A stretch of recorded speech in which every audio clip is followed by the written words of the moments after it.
Today's guests on Descendants are Taya Friedman and her son Aron Goodman. Your mother and grandmother is Tova Friedman, the author of the book The Daughter of Auschwitz. Tell us about her experience in the Holocaust and the family history going back as far as you know. Where were they from? So my mother comes from a small town in Poland called Tomaszów Mazowiecki. My ancestors have been there for hundreds of years, very Orthodox, actually descendants of the Ger Rebbe, so very observant people with large families who've really lived in this town for hundreds of years, which is a suburb of Lodz. So entrenched very much in the Polish community. Um, Her father and actually her mother had left that small town to go to another town that was a little bit more worldly called Danzig. And there they started their life and they had my mother. So my mother actually was born in Danzig with her parents that had moved there. It's a much more bustling town versus where Tomaszów was. And she was there actually when the war broke out. What year was she Um, born? she was born in 1939. Wow. And actually what had happened was there was you know, a lot of unrest in her town, and her mother and her father said, well, let's go back to Tomaszów to our family. We will celebrate her first birthday in Tomaszów. And so they decided to go take the train to celebrate her first birthday. And that was very lucky because just as they left and they were traveling, actually their town got bombed. Her uncle was killed, and the war sort of started as they had left Danzig to go back home to celebrate her first birthday with her family in Tomaszów. So she was born into the war. In Tomaszów, when she went back there, that later became a ghetto. And so she lived there with other families. They were moved into a small apartment. They lived in a ghetto there, and she has recollections up until or as young as 3 or 4 years old of being under the table and hiding and the German. She's got memories of her grandparents getting shot. She has memories of starvation, of people dying, a lot of memories that came from her time over there. Um, Were her grandparents living with them too? yeah, so what they had done um, during the for the when they put them into the ghetto was they took several families. They had moved all the Jews into a certain section of town, and they had put all the families and multiple families together. So Right. let's say in a two-bedroom apartment, you had 3 or 4 families, and they put everyone together. But then at some point, they decided that anybody who was too old or too young, had to die. So they took her grandparents and they shot them. You have to think that the grandparents at that time were probably couldn't have been old more than their 50s, right? So anybody who was sort of past their prime was shot. She Right. actually heard her grandmother being taken out and shot. Oh. She heard, her So other set of grandparents she has a being taken memory. away. She has She that has memory. memories of all that. Oh my Yes. gosh. Oh. And a lot of people say, how does she have memories so young? And, the explanation is it was a different time, right? Children were different. Her parents explained a lot of things to her. Nobody covered up what was happening. Yeah. So she saw, she heard, she smelled, she was explained all that at the age of 4. Yeah, I believe that children that young can have memories, especially something so traumatic. Did she have siblings? She did not. The war broke out when she was just 1.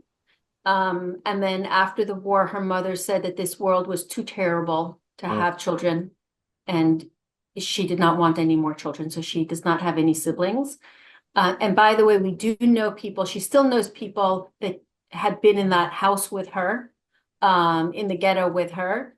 And one of those siblings actually was killed she was very close with and was killed. So, Mm. but she does not have any family, and it took us many years to find any family actually, because she had, like I said, we come from a long line of rabbis and big families. Everybody was murdered.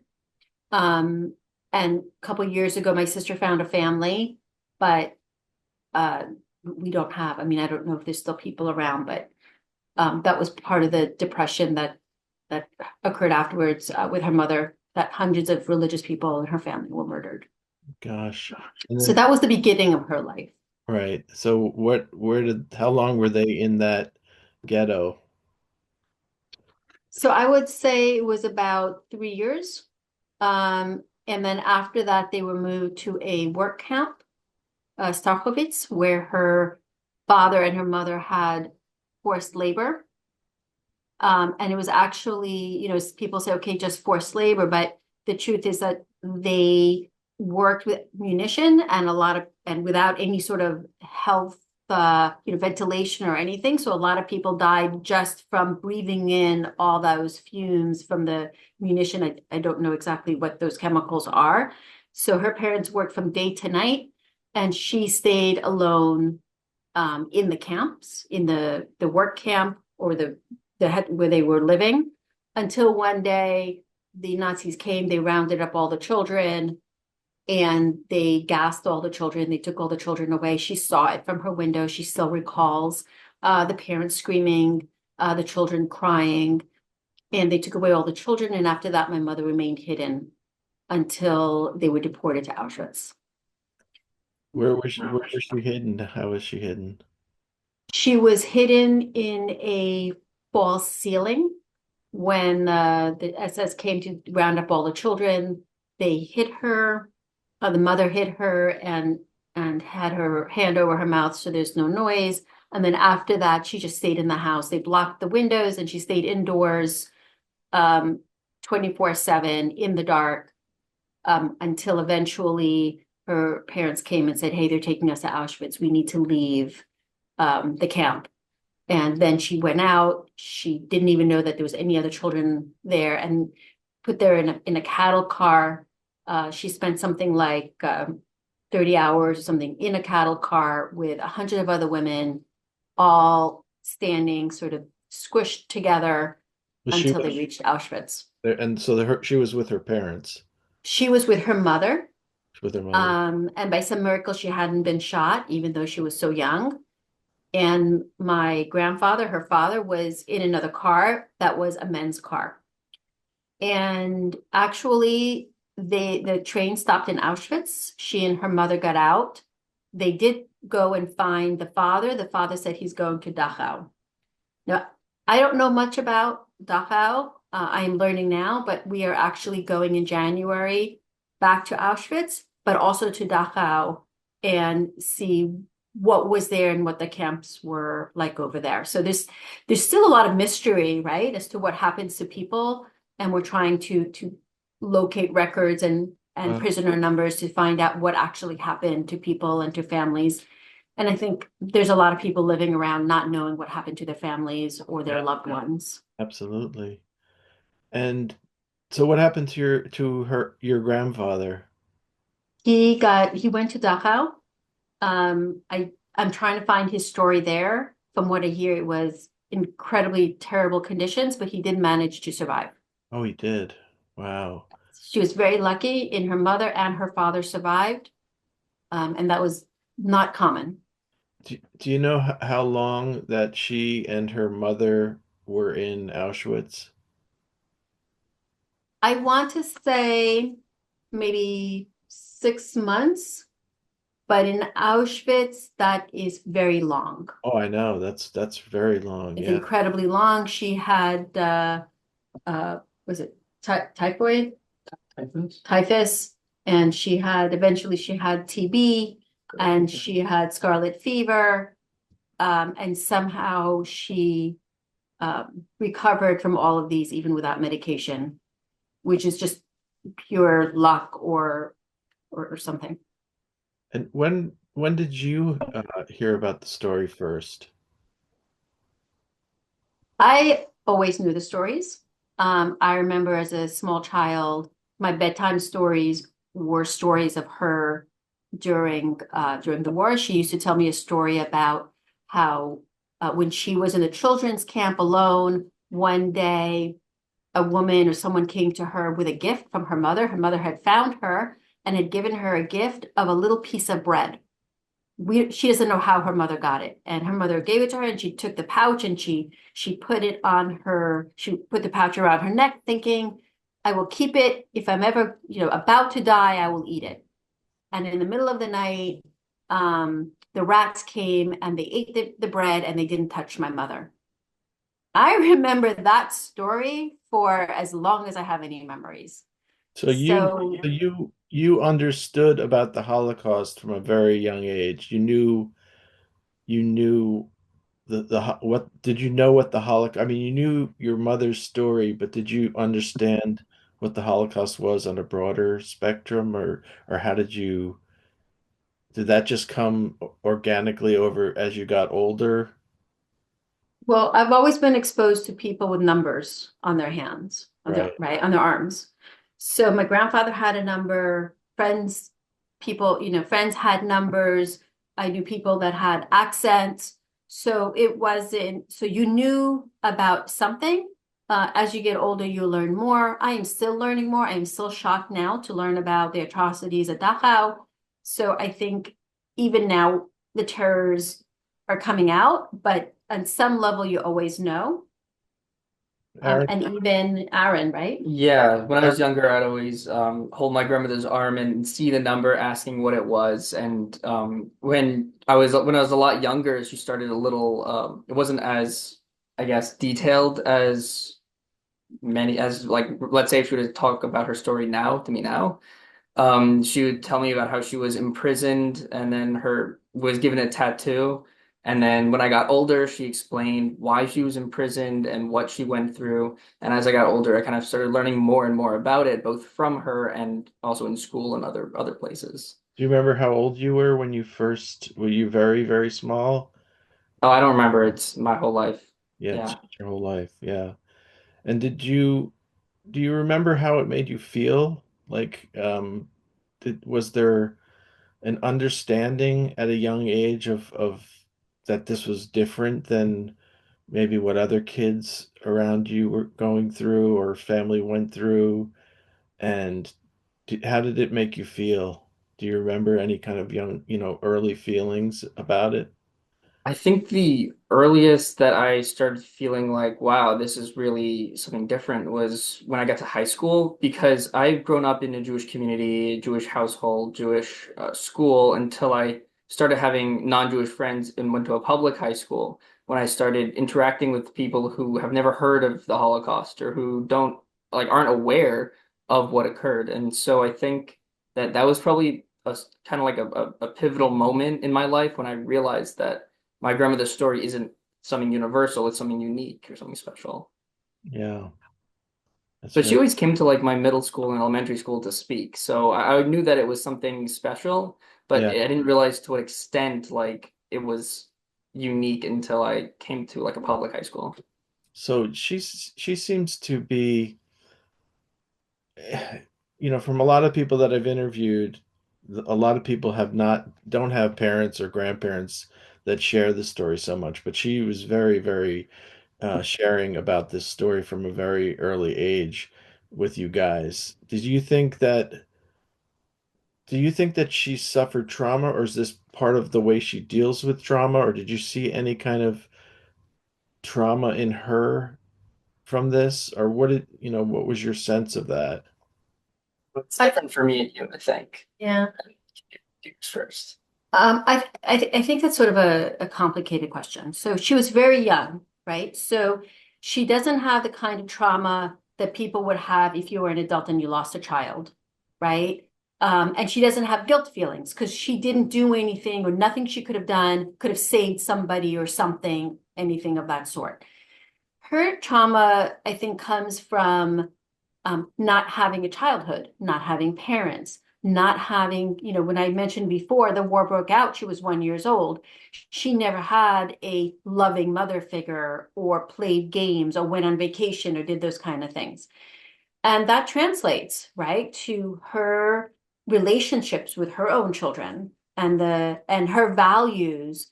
Um, and it it becomes we've had this discussion before with what is it to be a parent or a mother when she had no role models for any of these things. Yeah. So that's sort of what I would say. There's the consequences, and she does have, of course, nightmares. She has these memories. She has, when she talks, she remembers everything. She feels sadness for her mother. Um, so Hmm. it's definitely affected her relationships, um, but not, I think, the trauma of that you would have if it had been an adult. And she feels a very, very big obligation to tell her story. Yeah, that's very interesting. And Aaron, I know that you started this TikTok phenomenon with her. Tell us about that. When did you start that?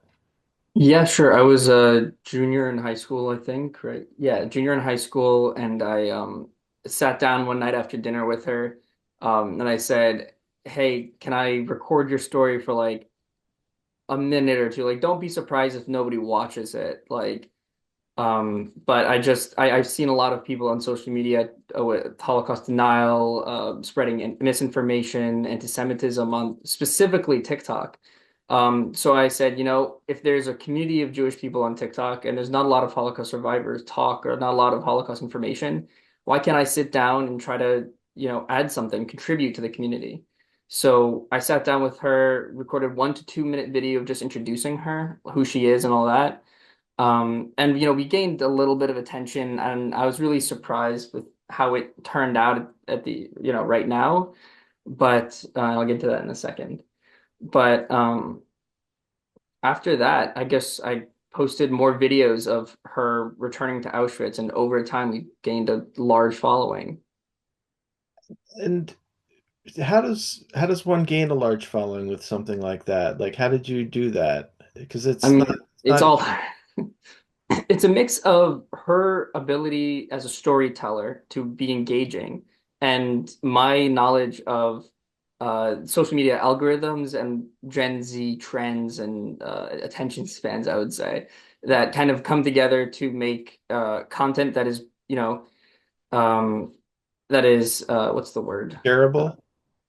Yeah. That attracts everyone of all generations and is able to hold attention Yeah. spans. It's been interesting, and actually a lot of Holocaust museums and institutions have contacted Aaron because younger generations now, especially on TikTok and social media, no one wants to watch a movie. Nobody wants an older person standing in front of them giving them a lecture for an hour. And they don't want to hear these kind of stories. They want to be entertained. And somehow, between my mother's ability to storytell and Aaron's knowledge of how to reach that audience with short clips with information that's interesting for them, that combination has organically grown the audience to a tremendous following of 500,000 people. His ability to do live streams, right? When he live streams, you should see the thousands of people who come in and they're able to answer questions real time from people who've never met Holocaust survivors, who may have no Holocaust education at all. And, they have questions, and it could be something as silly as, what did you eat? What did you wear? Or do you believe in God?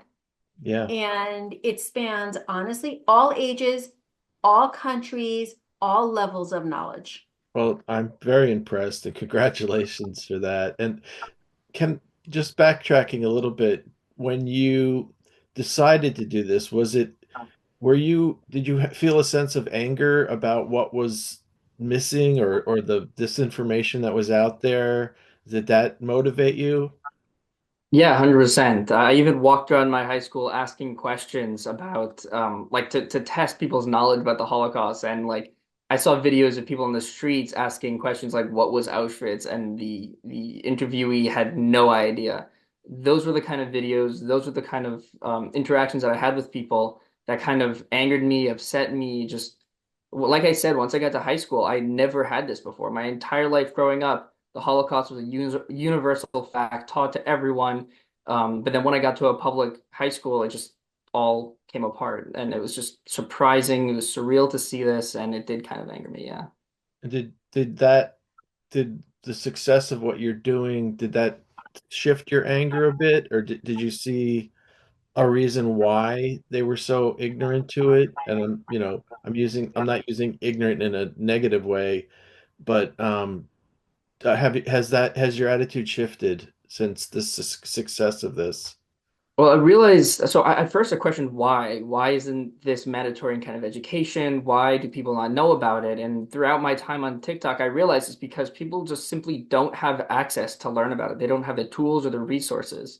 So throughout my time using TikTok, I figured out that if we can use the platform to bring the survivor to the audience, then it'd be a lot easier and it'd be a lot, I guess, facilitate the education of the Holocaust. It's been amazing the amount of young people that we meet who are really truly interested in learning. They don't know how. They don't have the resources. They don't even know the questions to ask.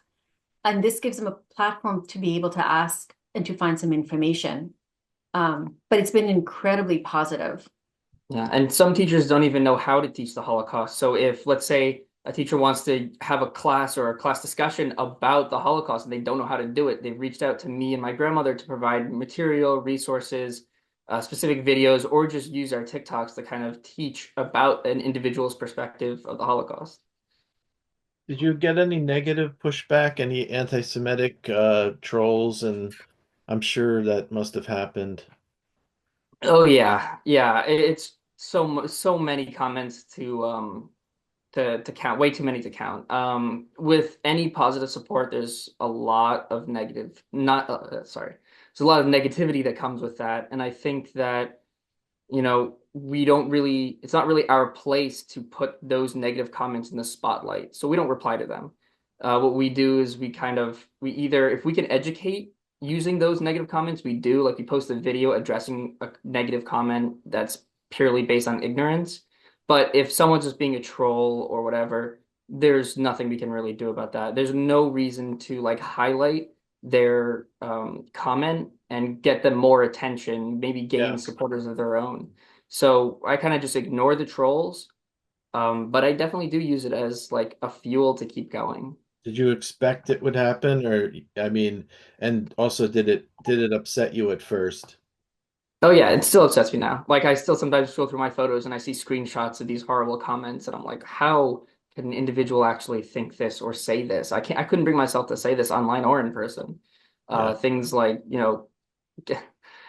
things like Hitler was right or gas the Jews, like plainly not even like hidden. And it's surreal seeing all of that. Wow. Did you ever experience anti-Semitism growing up before all this? The question goes to both of you. I mean, on social media, yes, 100%. I mean, that's kind of just everywhere. In person, like I said, I grew up in a Jewish sphere. A lot of, you know, my house, Jewish household, Jewish school. So there really wasn't a place for anti-Semitism until I got to like I said, a public high school, and had some encounters in my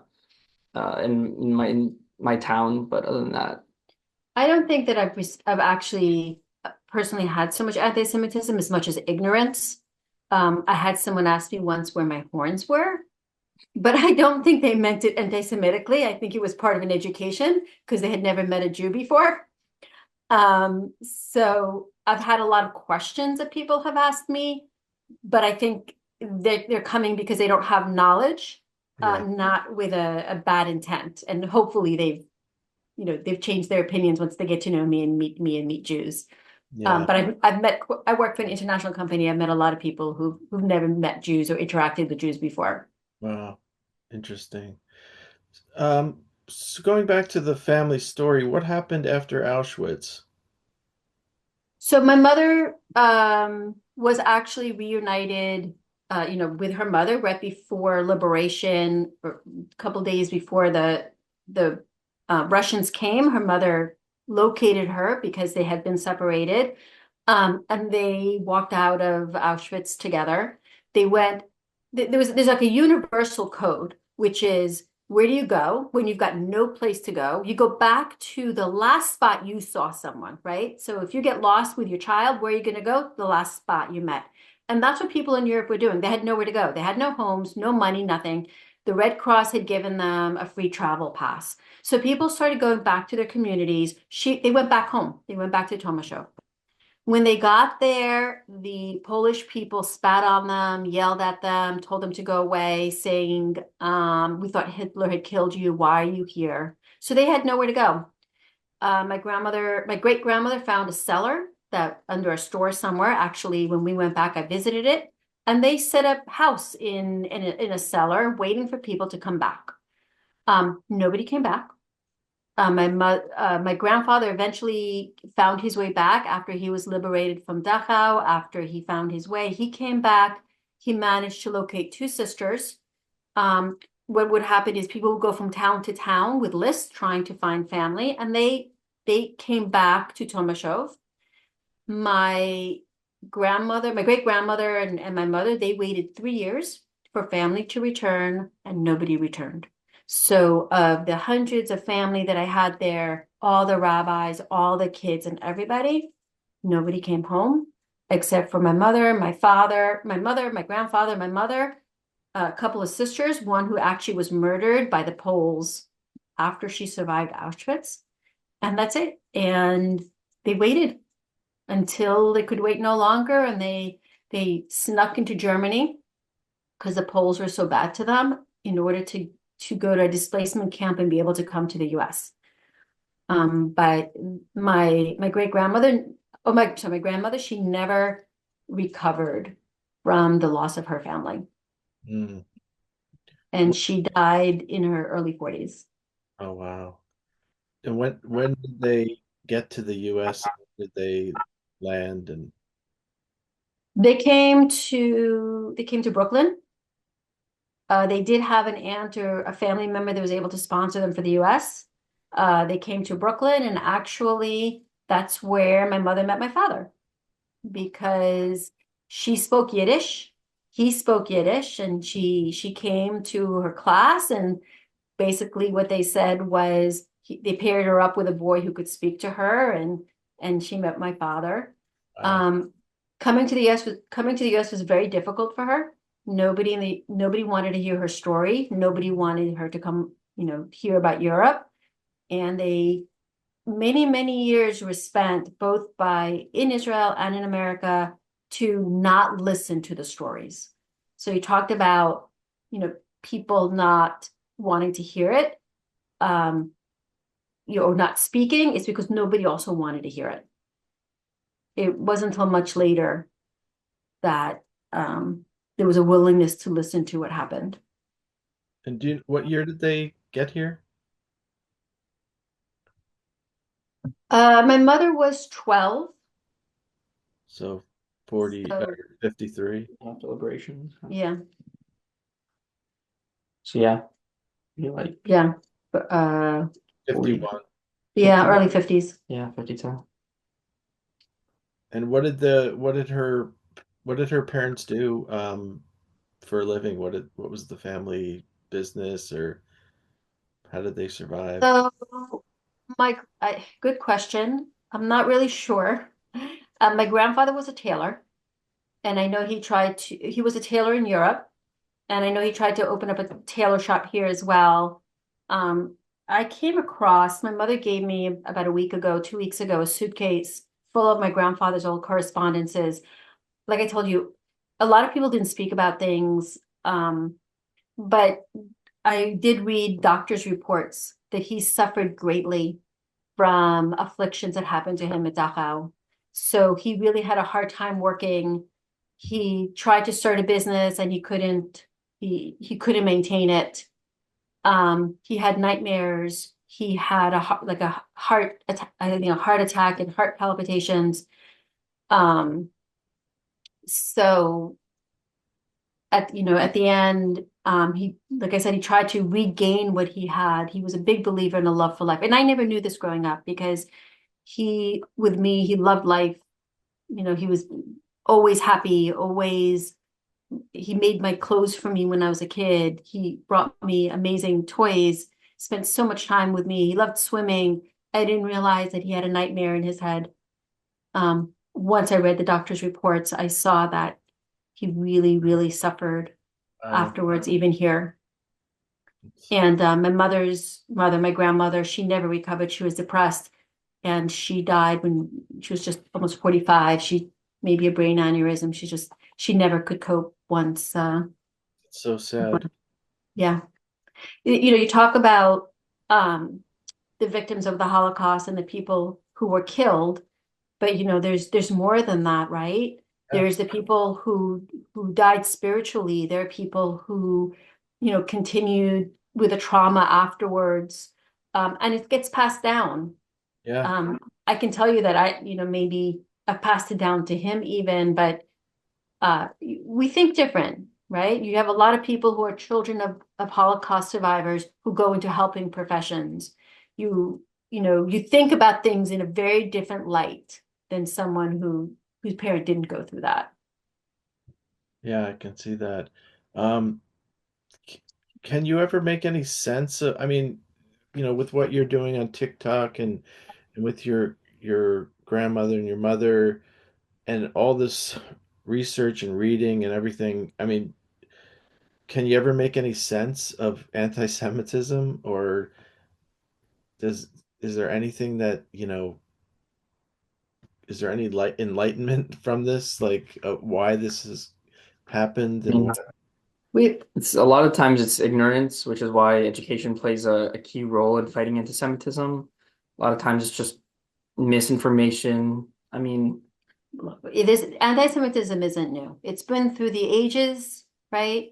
Um, but yes, because we do have different practices. Sometimes we are not fully maybe integrated into a society, or maybe there's a lot of jealousy. It's easy to pick on us because we're such a small group, like 1% of the population.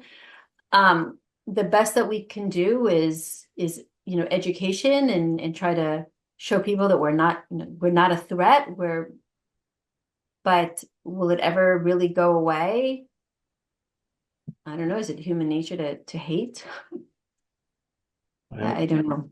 yeah. Um, is there anything else that you would like to tell us about your grandmother and your mother's book. um, I yeah, yeah. Well, No, it's okay. I actually I don't know I don't know the right word. I can't say I enjoyed it, but it was a book that I think I couldn't put down, I would say. I mean, just knowing not only that it's because it's my family, but also just yeah.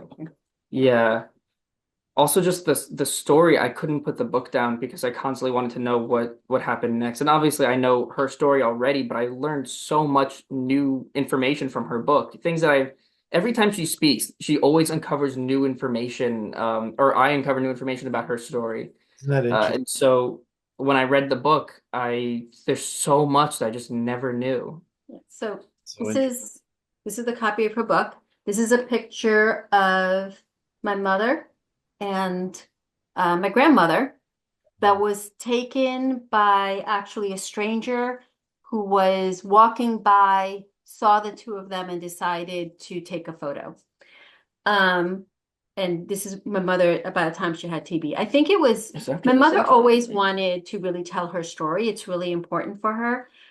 What is interesting about this book is it tells a story from the perspective of a child, from how she looked at things.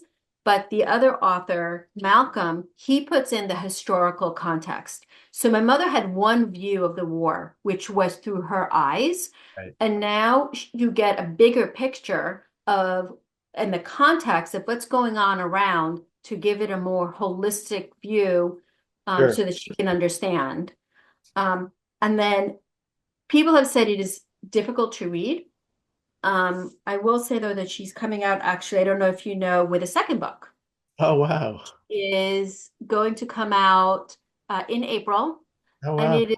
version for young adults.